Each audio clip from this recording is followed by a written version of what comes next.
Amputation is going to give your son the best opportunity to lead a normal life. He was 15 months old when they took his legs, and then nothing but questions. There were a lot of questions about whether he'd ambulate or whether he'd ambulate well. Don Cummings is head prosthetist at Texas Scottish Rite Hospital for Children. And also questions about whether he might long-term prefer to use a wheelchair. It was all those medical problems Cody had when he was born, his abnormal spinal cord, surgery for a dislocated hip. Would they be strong enough to support him? This is our second day with our leggies. And look, we can already stand on our own. Cody was 17 months old when he got his first set of prosthetics. They were sockets with short legs, no knees, tiny little feet. A Velcro strap around his waist held them onto his body. His parents were warned it might take some getting used to. Okay. Whoops! We fell. Oh! We fell. But the very next day, during physical therapy... Cody, where are you going? All of a sudden, boom, he took off with fingers of his prosthetist at the time and started walking across the room. Even one step would have been an accomplishment, but this was amazing. By the age of 3, 2 or 3 years sooner than expected, Cody had his first set of legs equipped with knees. Then carbon fiber blades.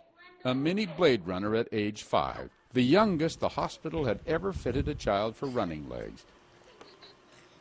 And all of this for free, thanks to Texas Scottish Rite Hospital. They'll continue giving Cody all of his prosthetics until he's 18. Go get it, Cody! Don Cummings, who built those legs for Cody, has marveled at what this kid was able to do. Cody's motivation is through the roof. Follow me! That's just sort of him. He's out there always pushing and always moving forward. I knew something wasn't right. In school, from his very first day, he learned to cope with being different. And how was that? Well, here is where Cody McCaslin begins to take over his own story.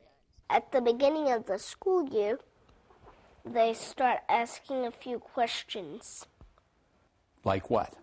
Like, what are these? And why do you have them? What do you tell them? I tell them the whole story. I was missing the fibula and tibula, so they had to amputate me. Does anybody ever get weird about it? Nope. Working your tummy right there. Good boy. At 7, in first grade, he's an aspiring and accomplished athlete. Big pull, big pull. How fast are you? Very fast. He's not kidding. In competitions against other disabled kids, Cody has won gold medals for 60 and 100-meter sprints. His time's pretty close to much older record holders. Let's go, Cody! And he's just as fast without legs. What's your favorite sport? Swimming. I like going fast in the water so much. In which, with no legs to kick, Cody's arms become virtual propellers. I've done a 30-second lap and beat for kids with legs. You beat kids with legs?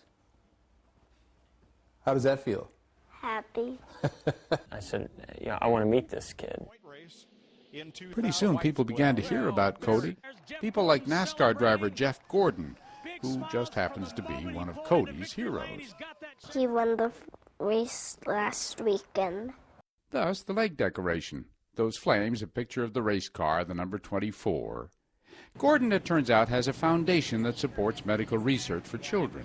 And when he found out about Cody, he invited him to spend the day at Texas Motor Speedway.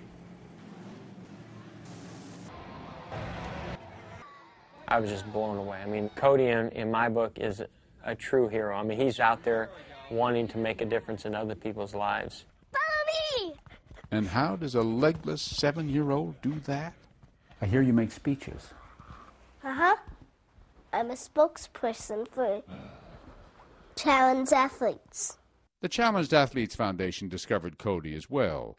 The foundation provides training for the disabled to compete in sports. Cody attended their clinics, and co-founder Bob Babbitt was amazed. This is a kid who's a dynamo. This kid is motivating everybody he meets. Take Cameron, who lives in California. What's he like? He's just like me. Cameron had only walking prosthetics. He wanted running ones, like Cody. But they're expensive. 10 to 15,000. So Cody's parents told Cameron's parents how they could apply for legs from the Challenged Athletes Foundation. And last month, on behalf of Challenge Athletes in Oster, I would now like to present Cameron with his new running legs. Look, Cameron, you have new running legs. Try them out in little ways. Hey, you want to give him a whirl? Let's go. and they were off, student and teacher. Remember what I told you. Have your arms like this. Come on, Cameron. Put some speed.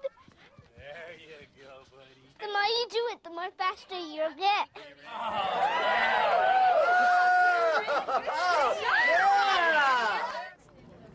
And then there were the soldiers. He's one of my superstars.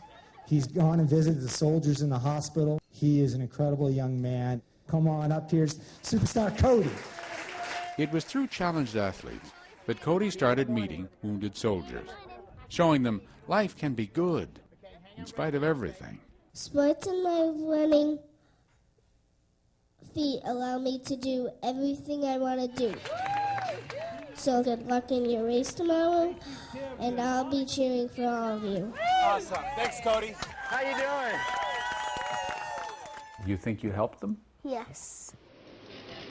Like Kevin McCloskey, for example. Kevin, who lost his legs to an IED in Afghanistan last June. He saw a picture of Cody, his trademark smile, running on his blades. If he can do that at that age, why can't I? It really makes you just wake up real fast. And then Kevin's girlfriend arranged for the two of them to meet just before Kevin was to undergo a major operation. I wasn't down this time, that was because of him. After you meet or get to see a smile, you don't think about anything else other than that.